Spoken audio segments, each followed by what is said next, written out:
आपण या ठिकाणी आता सोयाबीन पाहण्यासाठी आलेलो आहे गायत्री सीड्स ॲग्रो लिमिटेड या कंपनीचं. शेतकरी बंधूंनो, तुम्ही बघू शकता गायत्री सीडचं हे नवीन वाण आहे. सूरज गोल्ड 501 एकदम गच्च भरलेले दाणे बघू शकता तुम्ही, आणि सर्व झाडाला सारख्या दाणे लागलेले. शेंगा बघू शकता तुम्ही.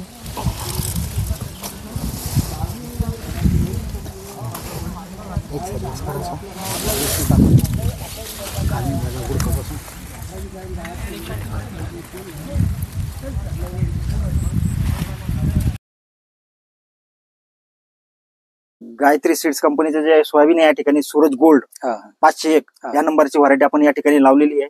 अतिशय चांगली अशी आलेली आहे. आता आज 25 एप्रिल आहे. त्या मानाने सुद्धा या ठिकाणी एकदम अशी हिरवीगस अशी सोयाबीन आलेली आहे. बहरलेली सोयाबीन आहे आपली, आणि भरपूर असं काही शेंगा लागलेले आहे, आणि चांगल्या शेंगाची साईज पण अशी चांगली निब्बर झालेली आहे. तर आपला हा जो एकंदरीत अनुभव आलेला आहे या ठिकाणी, तो आपल्याला सांगायचा आहे. त्यापूर्वी तुमचा परिचय करून द्या. ठीक. सर्वप्रथम नमस्कार. माझं नाव अमोल दत्तात्रय मापारी, मुक्काम दापुरी, तालुका रिसोड, जिल्हा वाशिम. धन्यवाद आपण परिचय दिला त्याबद्दल. आता या ठिकाणी बरेचसे शेतकरी आणि इतर सहकारी मित्रही आलेले आहे, पीक पाहणी करण्यासाठी आलेले या ठिकाणी. तर तिथं बघताचे सोयाबीन प्रत्यक्ष, परंतु तुमचा काय अनुभव आलेला आहे तो आम्हाला जाणून घ्यायचा आहे. तुम्ही कधी लागवड केली त्याची, त्याबद्दल माहिती द्या. नमस्कार. आता या व्हेरायटी बद्दल थोडक्यात तुम्हाला सांगण्याचा प्रयत्न करतो मी. ही आपण जी पेरणी आहे ही 9 फेब्रुवारी 2024 ला गेली होती. तर आम्हाला ही म्हणजे लागवड भरोसा नव्हता आम्हाला आमच्या या सूरज गोल्ड 501 या गायत्री सीड्सच्या व्हेरायटीवर. म्हणजे आम्ही उन्हाळी कधीच आतापर्यंत सोयाबीन लागवड केली नाही, आणि आमचा मुंगच असतो. पण एकंदरीत आताची जी कंडिशन बघता असं वाटत आहे की हा जो 3-4 एकर आम्ही मूग टाकलेला आहे, आणि काकाचाही 3-4 एकर आहे. तर हा मूग टाकण्याच्या बदल्यात जास्तीत जास्त सोयाबीन ही टाकलेली असती तर आमचा अजून आम्हाला प्रॉफिट झालं असतं. आणि सुरुवातीला म्हणजे पेरता वेळेस आपण 20-20-0-13 थोड्या प्रमाणात वापरलं खत, त्याचबरोबर सेंद्रिय खताचा जास्त वापर केला. आणि फवारणीमध्ये आपण गायत्री परफेक्ट आहे 2 फवारण्यामध्ये आपण वापरलेला आहे. तर याचा पण खूप चांगला रिझल्ट आहे.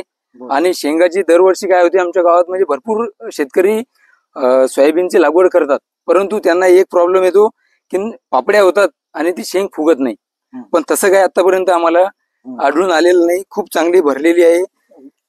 हे बघा, एकदम चांगला आता म्हणजे याच्यामध्ये जीव पकडलेला आहे, आणि चांगला एकदम दाणे पण निघत आहे. ती हे दाणे पण चांगल्या प्रकारात आहेत, प्रमाणात आहेत. हे फार महत्वाची गोष्ट आहे शेतकरी मित्रांनो. उन्हाळ्यामध्ये दाणे भरण्यासाठी फार प्रॉब्लेम येतात, पण या ठिकाणी तुम्हाला दिसणार नाही. ते दाणे पूर्ण भरलेले. शेंग ती तुम्हाला दिसते सरासरी जास्त संख्येत कोणत्या किती दाण्याची शेंग आहे याच्यामध्ये? शेंग आता जास्तीत जास्त 3 दाणे आहेत याच्यामध्ये. आणि शेंगाची संख्या ही चांगलीच आहे. 150-200 पर्यंत शेंगाची संख्या आहे याच्यामध्ये. म्हणजे अंदाजे आपल्याला उत्पन्न, आता ही एक बॅग आहे, तर एका बॅगेत आमच्या अंदाजानुसार, म्हणजे नेहमी आम्ही सोयाबीन लागवड करतो याच्या अंदाजानुसार आम्हाला 10 ते 11 पोते आधी होण्याची एक अपेक्षा आहे. म्हणजे एकरी आपल्याला 10 ते 11 क्विंटल सोयाबीन होईल अशी अपेक्षा आहे. फार चांगलं उत्पादन येईल त्या हिशोबाने.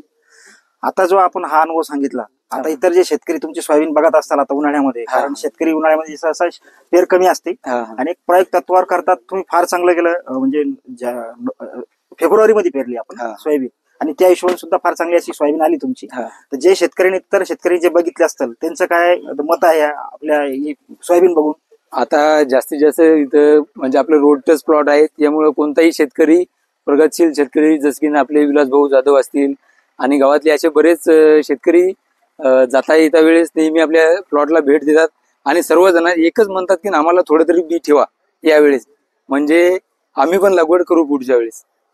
म्हणजे हा आपली कंडिशन बघून, कारण की त्यांनी पहिले लावलेली आहे पण असं त्यांना रिझल्ट भेटलेला नव्हता दुसऱ्या व्हेरायटीचा. परंतु याच्यामध्ये काय आहे, हे बियाणं मार्केटला उपलब्ध असल्यामुळं त्यांना ते बी धरण्याची काय आवश्यकता नाही. चांगल्या रिसर्च मधली व्हरायटी आपण त्यांना देऊ, हीच व्हरायटी, त्याच्यामुळे त्यांना पण अशीच रिझल्ट येईल. त्याची काळजी तुम्हाला किंवा इतर शेतकऱ्यांना करायची आवश्यकता नाही. तसे तुम्ही त्यांना सांगू शकता. काही अडचण असेल तर उपलब्ध होऊन जाईल बियाणं. अशी इथे कंपनीचे मान्यवर जे असतील तुमच्याकडे भेटत असतील ते तुमचे प्रश्न सॉल्व्ह करतील. आणखीन काय महत्वाची माहिती इतर शेतकऱ्यांना तुम्ही देऊ शकतात या सोयाबीन विषयी?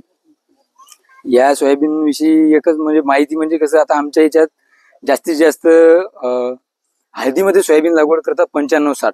बर. तर 95-60 पेक्षाही म्हणजे शेंगाच्या बाबतीत ही सोयाबीन लागवडीसाठी तुम्हाला चांगली आहे. आणि पाणी पुन्हा पावसाळ्यात पण आता कसं आहे, पाऊस पुरेपूर होत नाही पावसाळ्यात.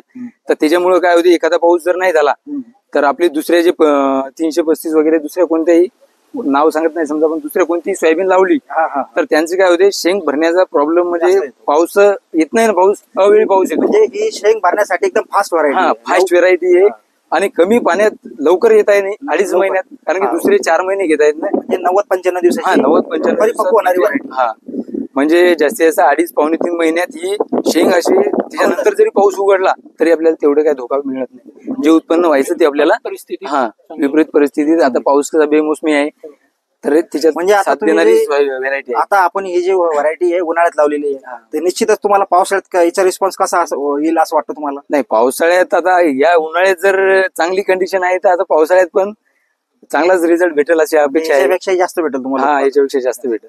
तर शेतकरी मित्रांनो, आपण जवळपास सर्वच माहिती घेण्याचा प्रयत्न केला एक थोडी छोट्याशा व्हिडिओमध्ये.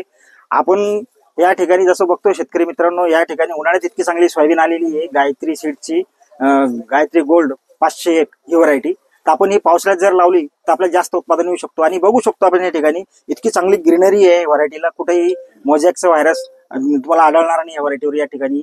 आणि त्याचप्रमाणे कुठल्याही प्रकारची रोगराई नाही आहे, प्रतिकारक्षम अशी व्हरायटी आहे आणि उत्पादन देण्यास अतिशय चांगली अशी व्हरायटी आहे. तर आपण याचा लागवड येणाऱ्या खरीपामध्ये याची लागवड करून जास्तीत जास्त उत्पादन घेऊ शकतात. तर आपल्या समोर यांनी चांगला यांचा अनुभव आलेला आहे, जसं आपण अमोल भाऊंचा आता या ठिकाणी माहिती घेतली. आणि थोडा उशीर झाला तरी फुटत नाही. हा, उशीर झाल्यानंतरही शेंगा फुटत नाही आणि आपल्या शेतामध्ये अस्ताव्यस्त ते दाणे होत नाहीत, हे फार महत्वाचं आहे या व्हरायटीमध्ये शेतकरी मित्रांनो. तर हेच फार महत्वाचं शेतकरी मित्रांनो. एकदम व्हरायटी जी आहे ते वाढण्याची अशी काटाकारी सक्षम आहे व्हरायटी. त्याच्यामुळे जे आहेत आपल्याला बाकीचा इतर प्रॉब्लेम येत नाही. आणि एकरी बियाणं जे आहे ते जास्त लागत नाही शेतकरी मित्रांनो, फक्त 25 किलो लागतं एकरी बियाणं याचं, जसं या ठिकाणी आपण बघू शकतो. शेतकरी मित्रांनो, इतकी चांगली माहिती दिली तुम्हाला. ती जर माहिती आपल्याला आवडली असेल तर चॅनलला लाईक आणि शेअर करण्यास विसरू नका. धन्यवाद.